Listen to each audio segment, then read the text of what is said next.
90,000 के साड़ी किनलिए 11,000 के चोलिया गए।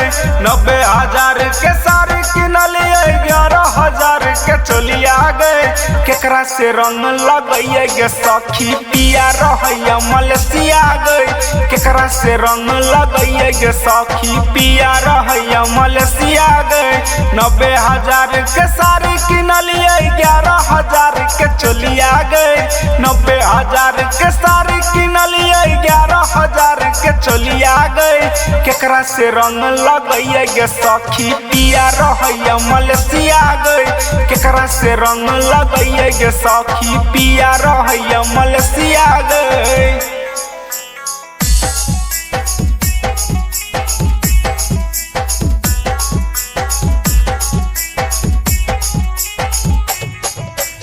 Music by DJ Umesh, Shukipur Plaza. Music by DJ Umesh, Shukipur Plaza. केकरा से रंग लगइए गे सखी पिया रहैया मलेशिया गए। लागैया सुना सुना हाथ के कंगना मागे रहितै जे पिया त होली खेलती अंगना मागे।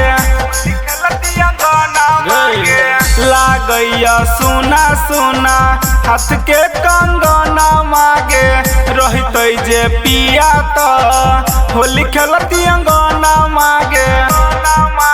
कोयली सनया बाज गे छाई पिया के सखी गे बोलिया में। कोयली सनया बाज गे छाई पिया के सखी गे बोलिया में।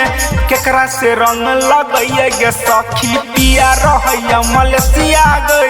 केकरा से रंग लगइए गे सखी पिया रहैया मलेशिया गए। Recording by Yadav Studio, Janakpur Dham, Nepal.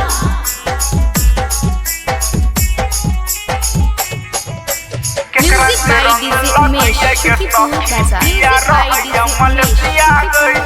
केकरा से रंग लगइए गे सखी पिया रहैया मलेशिया गए। राइटर ललित पिया गेलै विदेशवा गए।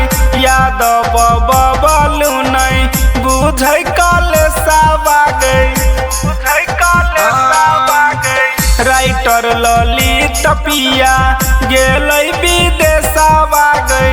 यादव बबलू नहीं बुझै कलेशवा गए। होली के दिना मनन भाबै पिया बिना भंग गोलिया गए। होली के दिना मनन भाबै पिया बिना भंग गोलिया गए।